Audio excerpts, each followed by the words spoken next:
Hello दोस्तों, आप सभी का स्वागत है आपके YouTube channel AP exam operation में। दोस्तों, आज मैं आरआरबी ग्रुप डी का साइंस केमिस्ट्री का प्रैक्टिस सेट नंबर 5 लेकर आया हूँ, जो कि रहेगा एग्ज़ाम से ओरिएंटेड। यदि दोस्तों आप हमारे चैनल पर नए हैं तो चैनल को लाइक करें, सब्सक्राइब करें और साथ में बेल आइकन को ज़रूर प्रेस कर देना, जिससे आने वाली हर वीडियो का नोटिफिकेशन आपको मिल जाए। आइए बिना किसी देरी के अपने क्वेश्चन पर चलते हैं। और आज का पहला क्वेश्चन ये रहा आपकी स्क्रीन पर। और पहले क्वेश्चन में आपको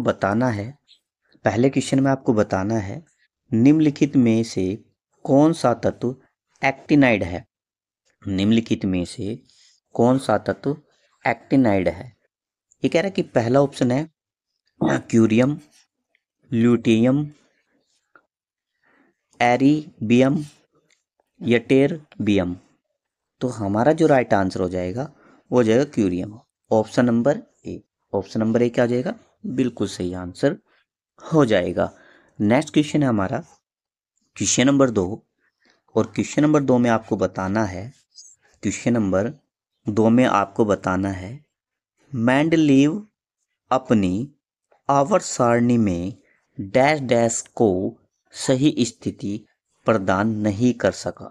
मेंडलीव अपनी आवर्त सारणी में डैश डैश को सही स्थिति प्रदान नहीं कर सका।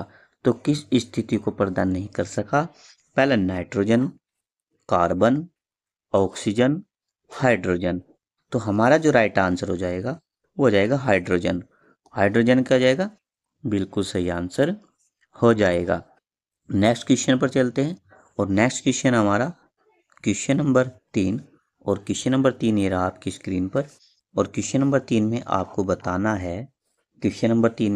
बताना है कि सामान्य बैटरी में निम्नलिखित रसायन होता है। सामान्य बैटरी में निम्न में से कौन सा रसायन होता है? Ethanol, ethylene, glycol, sodium bicarbonate, sulphuric acid. तो हमारा जो राइट आंसर हो जाएगा सामान्य बैटरी में जो रासायनिक होता है वो होता है सल्फ्यूरिक एसिड। सल्फ्यूरिक एसिड क्या हो जाएगा, बिल्कुल सही आंसर हो जाएगा। नेक्स्ट क्वेश्चन है हमारा क्वेश्चन नंबर 4। और क्वेश्चन नंबर 4 में आपको बताना है कि निम्नलिखित में से बेकिंग सोडा का रासायनिक नाम क्या है। बेकिंग सोडे का रासायनिक नाम sulphate, sodium hydrogen carbonate, sodium carbonate, calcium hydro oxide. तो हमारा जो राइट आंसर हो जाएगा वो हो जाएगा sodium hydrogen carbonate. Sodium hydrogen carbonate क्या हो जाएगा, बिल्कुल सही आंसर हो जाएगा। नेक्स्ट क्वेश्चन पर चलते हैं। और नेक्स्ट क्वेश्चन है क्वेश्चन नंबर 5। और क्वेश्चन नंबर 5 में आपको बताना है सूर्य का लगभग 70% भाग निम्न में से किससे बना होता है। सूर्य का लगभग 70% भाग किससे बना होता है? हीलियम से, कार्बन से, ऑक्सीजन से, हाइड्रोजन से। तो हमारा जो राइट आंसर हो जाएगा वो हो जाएगा हाइड्रोजन से। तो सूर्य का 70% भाग जो है हाइड्रोजन का बना होता है। Next question number 6। और क्वेश्चन नंबर 6 में आपको बताना है क्वेश्चन नंबर 6 में कह रहा है डिटर्जेंट पाउडर में कौन सा प्रमुख रसायन मौजूद होता है। कौन सा होता है? Hydrochloric acid, sodium carbonate, calcium carbonate, sodium alkyl sulphate. तो हमारा जो राइट आंसर हो जाएगा सोडियम कार्बोनेट। कौन सा हो जाएगा? Sodium carbonate, option number B. Option number B क्या हो जाएगा, बिल्कुल सही आंसर हो जाएगा। नेक्स्ट क्वेश्चन पर चलते हैं। और नेक्स्ट क्वेश्चन है हमारा क्वेश्चन नंबर 7। और क्वेश्चन नंबर 7 ये रहा आपकी स्क्रीन पर। और आपको इसमें बताना है क्वेश्चन नंबर 7 में आपको बताना है कि नीला लिटमस पेपर अम्लीय घोल के संपर्क में डैश डैश हो जाता है। नीला लिटमस पेपर अम्लीय घोल के संपर्क में आने से कौन सा रंग देता है? पहला है लाल, पीला, भूरा या हरा। तो हमारा जो राइट आंसर हो जाएगा वो हो जाएगा नीले लिटमस पेपर को जब अम्लीय घोल के संपर्क में आता है तो वो लाल रंग का हो जाता है। Option number A. Option number A क्या हो जाएगा? बिल्कुल सही आंसर हो जाएगा। नेक्स्ट क्वेश्चन है हमारा क्वेश्चन नंबर 8 और क्वेश्चन नंबर 8 ये रहा। और क्वेश्चन नंबर 8 में आपको बताना है एक तरह की घातक जहर साइनाइड का रासायनिक नाम क्या है? घातक जहर साइनाइड का रासायनिक नाम क्या है? कह रहा है कि hydrochloric acid, sulphuric acid, nitric acid या प्रूसिक एसिड। तो हमारा जो राइट आंसर हो जाएगा वो हो जाएगा prussic acid. Option number D. Option number D क्या हो जाएगा? बिल्कुल सही आंसर हो जाएगा। नेक्स्ट क्वेश्चन पर चलते हैं और नेक्स्ट क्वेश्चन है हमारा क्वेश्चन नंबर 9। और क्वेश्चन नंबर 9 ये रहा आपकी स्क्रीन पर। और क्वेश्चन नंबर 9 में आपको बताना है कि डैश डैश गैसें वायुमंडल में गर्मी फैलाती है। गैस वायुमंडल में गर्मी फैलाती है जिससे पृथ्वी गर्म होती है और ग्लोबल वार्मिंग का कारण बनती है।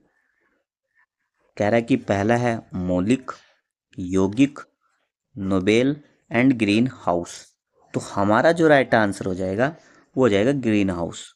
Option number D. Option number D क्या हो जाएगा? बिल्कुल सही आंसर हो जाएगा। नेक्स्ट क्वेश्चन है हमारा क्वेश्चन नंबर 10। और क्वेश्चन नंबर 10 ये रहा। और क्वेश्चन नंबर 10 में आपको बताना है नाइट्रस ऑक्साइड निम्नलिखित में से किसका रासायनिक नाम है? नाइट्रस ऑक्साइड निम्नलिखित में से किसका रासायनिक नाम है? पहला है टीयर गैस का, मॉस्किटो रिपेलेंट का, मॉस्किटो रिपेल नेट का, लाफिंग गैस का, फायर एक्सीटीन ग्यूसर का। तो हमारा जो राइट आंसर हो जाएगा लाफिंग गैस। कौन सा हो जाएगा? Laughing gas. नाइट्रस ऑक्साइड किसका रासायनिक नाम है? लाफिंग गैस का। Option number C. Option number C क्या हो जाएगा? बिल्कुल सही आंसर हो जाएगा। नेक्स्ट क्वेश्चन हमारा क्वेश्चन नंबर 11। और क्वेश्चन नंबर 11 ये रहा आपकी स्क्रीन पर। और क्वेश्चन नंबर 11 में आपको बताना है उस तत्व की पहचान कीजिए जो पृथ्वी की बाहरी परत में सबसे अधिक मात्रा में पाया जाता है। उस तत्व की पहचान कीजिए जो पृथ्वी की बाहरी परत में सबसे अधिक मात्रा में पाया जाता है। Oxygen, silicon, hydrogen, iron. तो हमारा जो राइट आंसर हो जाएगा वो जाएगा oxygen. Option number A. Option number A क्या हो जाएगा? बिल्कुल सही आंसर हो जाएगा। नेक्स्ट क्वेश्चन है हमारा क्वेश्चन नंबर 12। और क्वेश्चन नंबर 12 में आपको बताना है तो इसमें आपको क्या बताना है? कह रहा है कि चूना पत्थर एक तलछटी होता है। चूना पत्थर एक तलछटी होता है जो मुख्य डैश डैश से बना होता है। तो किसका बना होता है? ये कह रहा है कि nitrogen oxide, sodium chloride, calcium carbonate, sodium bicarbonate. तो हमारा जो राइट आंसर हो जाएगा वो हो जाएगा calcium carbonate. Option number C. Option number C क्या हो जाएगा? बिल्कुल सही आंसर हो जाएगा। नेक्स्ट क्वेश्चन पर चलते हैं। नेक्स्ट क्वेश्चन हमारा क्वेश्चन नंबर 13। और क्वेश्चन नंबर 13 ये रहा आपकी स्क्रीन पर। और क्वेश्चन नंबर 13 में आपको बताना है क्वेश्चन नंबर 13 ये रहा। और इसमें क्या बताना है आपको? ये कह रहा है कि सिरका में मुख्य रूप से कौन सा रासायनिक मौजूद होता है? सिरके में मुख्य रूप से कौन सा रासायनिक मौजूद होता है? पहला है formic acid, malic acid, sulphuric acid, ethanoic acid. तो हमारा जो राइट आंसर हो जाएगा क्वेश्चन नंबर 13 का वो हो जाएगा सिरका में मुख्य रूप से जो रासायनिक मौजूद होता है वो होता है इथेनोइक एसिड। कौन सा होता है? Ethanoic acid. तो इथेनोइक एसिड क्या हो जाएगा? बिल्कुल सही आंसर हो जाएगा। नेक्स्ट क्वेश्चन हमारा क्वेश्चन नंबर 14। और क्वेश्चन नंबर 14 ये रहा आपकी स्क्रीन पर। और क्वेश्चन नंबर 14 में आपको बताना है, क्वेश्चन नंबर 14 में आपको बताना है, विलियम क्रुक्स एक भौतिक रासायनिक थे जिन्होंने डैश डैश तत्व की खोज की और उसका नामकरण किया। ठीक है भाई, ये कह रहा है कि प्लूटोनियम, थीलियम, बेरिलियम, जर्मेनियम। तो हमारा जो राइट आंसर हो जाएगा वो हो जाएगा thallium, option number B. Option number B क्या हो जाएगा, बिल्कुल सही आंसर हो जाएगा।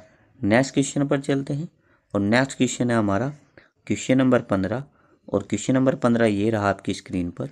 और क्वेश्चन नंबर 15 में आपको बताना है, क्वेश्चन नंबर 15 में आपको बताना है, ये कह रहा है कि आइंस्टीनियम तत्व, आइंस्टाइनियम तत्व का परमाणु क्रमांक क्या होता है। आइंस्टाइनियम का परमाणु क्रमांक क्या है।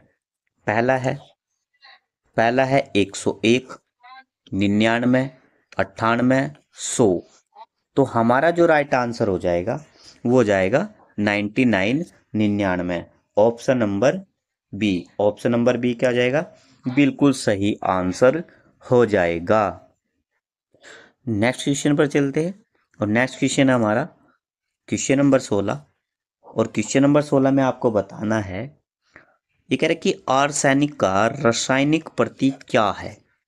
आर्सेनिक का रासायनिक प्रतीक क्या है। AR, AS, AC या AN। तो हमारा जो राइट आंसर हो जाएगा, आर्सेनिक का रासायनिक प्रतीक जो है वो AS होता है। कौन सा होता है, AS, option number B. Option number B क्या हो जाएगा, बिल्कुल सही आंसर हो जाएगा। नेक्स्ट क्वेश्चन पर चलते हैं। और नेक्स्ट क्वेश्चन हमारा क्वेश्चन नंबर 17। और क्वेश्चन नंबर 17 में आपको बताना है, क्वेश्चन नंबर 17 में आपको बताना है, ये कह रहा है कि सोरा का दूसरा नाम क्या है। सोरा का दूसरा नाम क्या है। पहला जो है वह है पोटेशियम क्लोराइड, दूसरा जो है sodium hydroxide, potassium nitrate, sodium chloride. तो हमारा जो राइट आंसर हो जाएगा, सोरे का जो दूसरा नाम है वह है पोटेशियम नाइट्रेट। कौन सा हो जाएगा, potassium nitrate, option number C. Option number C क्या हो जाएगा, बिल्कुल सही आंसर हो जाएगा। नेक्स्ट क्वेश्चन है हमारा क्वेश्चन नंबर 18। और क्वेश्चन नंबर 18 में आपको बताना है, क्वेश्चन नंबर 18 में आपको बताना है कि ये कह रहा है कि लोहे की कील कॉपर सल्फेट के घोल में डुबाने के बाद डैश डैश हो जाती है। लोहे की कील को जब कॉपर सल्फेट के घोल में डुबाया जाता है तो उसका रंग कैसा हो जाता है। तो पहला जो ऑप्शन है, ये कह रहा है कि वह नीली रंग की हो जाती है, भूरी रंग की हो जाती है, ग्रे की हो जाती है, हरे रंग की हो जाती है। तो यहाँ पर हमारा जो राइट आंसर हो जाएगा, लोहे की कील कॉपर के सल्फेट में डुबाने से वह किस कलर की हो जाती है, वह भूरे कलर की हो जाती है। Option number B. Option number B क्या हो जाएगा, बिल्कुल सही आंसर हो जाएगा। नेक्स्ट क्वेश्चन पर चलते हैं। और नेक्स्ट क्वेश्चन है हमारा क्वेश्चन नंबर 19। और क्वेश्चन नंबर 19 ये रहा आपकी स्क्रीन पर। और क्वेश्चन नंबर 19 में आपको बताना है, क्वेश्चन नंबर 19 में आपको बताना है, ये रहा आपका क्वेश्चन नंबर 19। क्वेश्चन नंबर 19 ये रहा। और इसमें आपको बताना है, ये कह रहा है कि ग्रीक मूल शब्द इलेक्ट्रॉन, ग्रीक मूल शब्द इलेक्ट्रॉन का अर्थ क्या है। ग्रीक मूल शब्द इलेक्ट्रॉन का अर्थ क्या है। ये कह रहा है कि एबोनाइट, ऋणात्मक, आवेश, अंबर। तो इसका जो राइट आंसर हो जाएगा, ग्रीक मूल शब्द जो इलेक्ट्रॉन का अर्थ जो होता है वो होता है amber, option number D. Option number D क्या हो जाएगा, बिल्कुल सही आंसर हो जाएगा। ग्रीक मूल शब्द इलेक्ट्रॉन का अर्थ अंबर होता है। नेक्स्ट क्वेश्चन है हमारा क्वेश्चन नंबर 20। और क्वेश्चन नंबर 20 ये रहा, क्वेश्चन नंबर 20 ये रहा आपकी स्क्रीन पर। और क्वेश्चन नंबर 20 में आपको बताना है, क्वेश्चन नंबर 20 में आपको बताना है कैल्शियम बाइकार्बोनेट के एक अणु में हाइड्रोजन के कितने परमाणु होते हैं। कैल्शियम बाइकार्बोनेट के एक अणु में हाइड्रोजन के कितने परमाणु होते हैं। कह रहा है कि 0 परमाणु होते हैं, 2 परमाणु होते हैं, 1 परमाणु होता है और 4 परमाणु होते हैं। तो हमारा जो राइट आंसर हो जाएगा, कैल्शियम बाइकार्बोनेट के एक अणु में हाइड्रोजन के कितने परमाणु होते हैं। हाइड्रोजन के 2 परमाणु होते हैं। Option number B. Option number B क्या हो जाएगा, बिल्कुल सही आंसर हो जाएगा। यदि दोस्तों आपको हमारा सेशन अच्छा लगा है तो कमेंट में ज़रूर बताना और वीडियो को लाइक करना और साथ ही में ही वीडियो को ज़्यादा से ज़्यादा शेयर करना, जिससे सभी स्टूडेंट के पास यह वीडियो पहुंच जाए। जय हिंद, जय भारत।